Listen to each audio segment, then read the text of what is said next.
Hello बच्चों, let's read the question. The question says thrombokinase is associated with.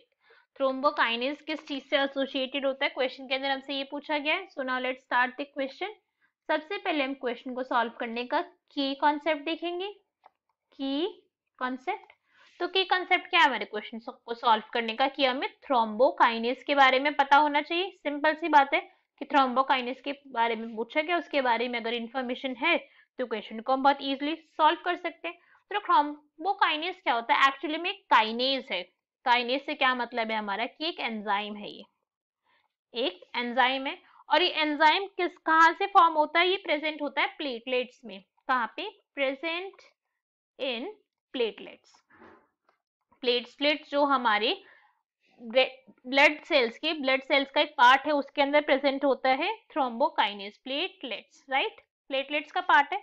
अब platelets के अंदर ये रिस्पॉन्सिबल किसके लिए होता है? मेन फंक्शन होता है इसका कोआगुलेशन ऑफ ब्लड में. कोआगुलेशन ऑफ ब्लड के अंदर इसका मेन रोल होता है. अगर हम इस पॉइंट को समझे कि थ्रोम्बोकाइनेज का रोल कोआगुलेशन ऑफ ब्लड के अंदर कैसे, कि क्या कर रहा है यहाँ पे, तो क्या होता है यहाँ पे? फॉर एग्जाम्पल सिर्फ हम ब्रीफ समझेंगे इसका, कि यहाँ पे कोई भी इंजरी हुई बॉडी के अंदर, इंजरी हुई, तो जब भी इंजरी होती है तो क्या होता है? उसका रिजल्ट होता है कि कुछ केमिकल सिक्रीट होते हैं. जो प्लेटलेट्स होती हैं हमारी, प्लेटलेट्स प्लेटलेट्स रिलीज करती है क्या? थ्रोम्बोप्लास्टिन. थ्रोम्बो थ्रोम्बोप्लास्टिन को सिक्रीट करा जाता है. और थ्रोम्बोप्लास्टिन को कन्वर्ट होना होता है किसके अंदर? इसकी एक्टिव फॉर्म के अंदर. ये कैसे है? अभी इनएक्टिव है अपनी नेचर के अंदर, इनएक्टिव है. तो थ्रोम्बोप्लास्टिन को कन्वर्ट होना होता है किसके अंदर? थ्रोम्बोकाइनेज के अंदर. किसके अंदर?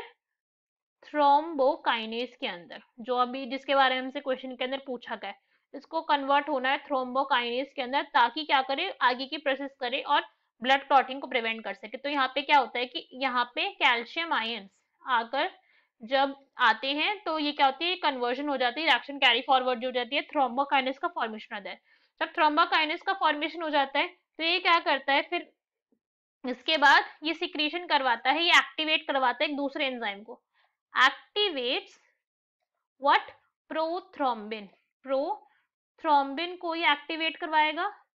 फिर प्रोथ्रोम्बिन एक्टिवेट हो जाता है थ्रोम्बिन के अंदर, राइट? फिर थ्रोम्बिन एक्टिवेट होने के बाद क्या करता है? ये फिब्रिनोजन को एक्टिवेट करवाता है. फिब्रिनोजन को, फिब्रिनोजन लास्ट में जाके क्या करेंगे? फिब्रिनोजन फाइबर्स होते हैं और लास्ट में जाके जो ब्लड क्लॉट बना था वहां पे जाके फाइब्रिन के वो बनाएंगे फाइबर्स का नेटवर्क. क्या है ये? फिब्रिनोजन ने बनाया, फिब्रिन के नेटवर्क बनाया, फिब्रिन का मेश बनाया.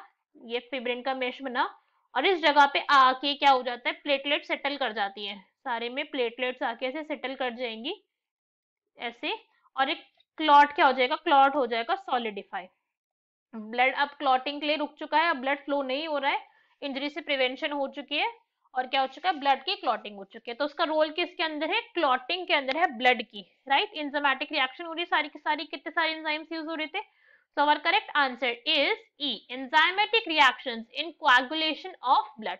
बाकी के ऑप्शंस भी देखते हैं अब हम. ए में हमें क्या गिवन है? Elimination of urea and other excretory products from the body. तो इसके अंदर तो इसका भाई कुछ रोल भी नहीं है, कुछ भी रोल नहीं है. इसके अंदर किसका रोल होता है? इसके अंदर रोल होता है किडनीज का, नेफ्रॉन का रोल है इसके अंदर, तो इसका तो कोई रोल नहीं है. So this is incorrect. Next is production of erythrocyte from bone marrow. This is also incorrect. इसके अंदर किसका रोल होता है? एक हार्मोन का रोल होता है विच इज नोन एज इरेथ्रोपोइटीन. एक हार्मोन है जिसके रेगुलेशन के अंदर आरबीसी का फॉर्मेशन स्टार्ट होता है. So this is also incorrect. Next is pulmonary and systemic circulation. No, इसके अंदर तो इसका रोल हो ही नहीं सकता. क्यों नहीं हो सकता? कि हमें इतना पता है सर्कुलेशन करवाना है, ब्लड का फ्लो चाहिए, ब्लड का फ्लो चाहिए.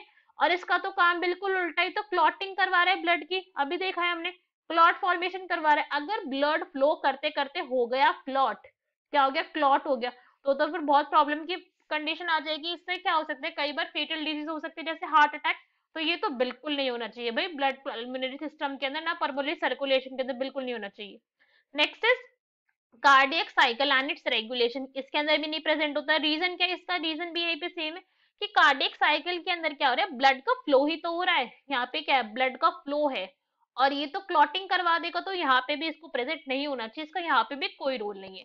सो our correct answer is E. Hope you understood it well. Best of luck. Thank you.